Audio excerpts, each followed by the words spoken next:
এই জায়গায় আলোচনাটা খুব কম হয় যে তার যে দুই আপনার মিডফিল্ডার স্পেশালি আমরা তো মার্টিন ওডেগার্ডকে নাম্বার 10 পজিশনে তাই 10ই খেলেন এবং এই দলের মধ্যে 6 এবং 8 প্রায় কাছাকাছি নাম, একজনের নাম সম্ভবত প্যাট্রিক বার্গ আর একজন হচ্ছে স্যান্ডার বার্গে।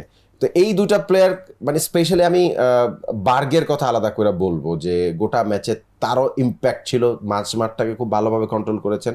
এবং নয়ন ভাই আরেকটা কথা বলছিলেন যে মানে শুরুতে বললেন যে ব্রাজিলের ডিফেন্সিভ ট্রানজিশনে মাঝমাঠ কখনোই ডিফেন্সের সাথে অ্যালাইন হইতে পারে নাই বা সেই হেল্পটা তারা করে নাই। আগের ম্যাচগুলোতে আমরা ম্যাথিউস কুনিয়াকে দেখেছি যে ম্যাথিউস কুনিয়া ঠিকঠাক মতন ডিফেন্সিভ ট্রানজিশন অনেকটা নিচের দিকে নেমে আসেন, বাট এই ম্যাচে তেমন বিশেষ কিছু একটা দেখা গেল না, যেহেতু মানে নাম্বার 10 পজিশনে মার্তিনেলিকে নামানো হয়েছে। আমি নোটিস করেছি আসলে এটা this could have been Ancelotti's master class হতে পারতো, কিন্তু ক্লিক করেনি। সো এখন মনে হচ্ছে যে এই জিনিসটা একেবারেই উচিত হয়নি অ্যানচেলোটির করার।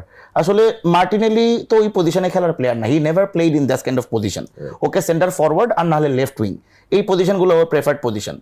আমার মনে হয় কুনিয়াকে সেন্টার অ্যাটাকিং মিডফিল্ডে দিয়ে মার্টিনেলিকে সেন্টার ফরওয়ার্ডে দিলে আপনার এই কথার সাথে আমার মানে আমি অ্যাটলিস্ট নিজেকে রিলেট করতে পারছি। এটা আমিও চিন্তা করেছিলাম যে যেহেতু ম্যাথিউস কুনিয়া নাম্বার 10 পজিশনে মানে নাম্বার 10-এর মতোই খেলেছে আগের ম্যাচগুলোতে, তাহলে মার্টিনেলিকে কেন মানে একদম লং স্ট্রাইকার হিসেবে দিয়ে আমি নিচে কেন আসলে কুনিয়াকে দিলাম না, এই জিনিসটা আমিও বুঝি নাই আর কি। আমার কাছে একটু অবাক লেগেছে, যদিও এইটা আনচেলত্তির সিদ্ধান্ত, আমরা বুঝি না, ওনার লেভেলে বোঝার কোনো কারণও নাই।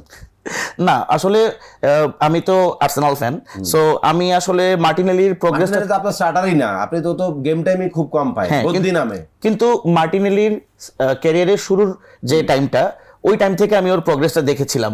শুরু থেকে কিন্তু সেন্টার ফরওয়ার্ড হিসেবে খেলতো, সাবস্টিটিউট হিসেবে নেমে, তারপর হি moved to the left wing আস্তে আস্তে, কিন্তু মানে ওর কিন্তু সেন্টার ফরওয়ার্ড হিসেবে অনেক গোল আছে। সো আমি ভেবেছিলাম যে কুনিয়াকে 10 পজিশনে খেলায় মার্টিনেলিকে সেন্টার ফরওয়ার্ড খেলালে মনে হয় বেটার হতে পারতো। বাট হ্যাঁ, of course Ancelotti knows better, things did not click, Norway control the tempo, আর ব্রাজিলের যে অ্যাটাকিং ট্রানজিশন ওটাকে তারা কন্ট্রোল করেছে নিজেরা স্লো পাস দিয়ে। সো ব্রাজিলের ছন্দটাই নষ্ট করে ফেলেছে।